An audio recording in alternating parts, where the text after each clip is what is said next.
যে বাটিটাই নোংরা আছে তাতে যদি দুধ দেওয়া যায় সেই দুধটা কি গ্রহণযোগ্য? খাওয়া যাবে? যাবে। তাহলে আমাদের প্রথমে মনের বাটিটাকে, এই যে মা, তাহলে এখানে ভক্তি আনতে এসে, হ্যাঁ, ভক্তি আনতে এসে প্রথমে কিসের বাটি পরিষ্কার করতে হবে? মনের বাটি।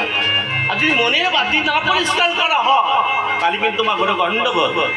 তাহলে আপনি যে আজকে ভক্তি নিতে এসেছেন, তা কিসের বাটি চাই মা? মনের বাটি। আর মনের বাটিকে শুদ্ধ করতে গেলে কিসের দ্বারা শুদ্ধ হয়? নির্মার দ্বারা। হ্যাঁ, সাবান লাগে? তাহলে কিসের লাগে? এই মনের বাটি পরিষ্কার করতে গেলে কি লাগে জানেন মা? নাম চাই। কি চাই? নাম। যারা যারা হরিবাসরে এসেছে তারা সবাই হাত তুলে মনের বাটিটাকে পরিষ্কার করে, তবে না হরিনাম শুনবে। ঠাকুর মশাই যখন যায়, ঠাকুর মশাই প্রথমে কি করে? শুদ্ধ করে মনের বাটিটা পরিষ্কার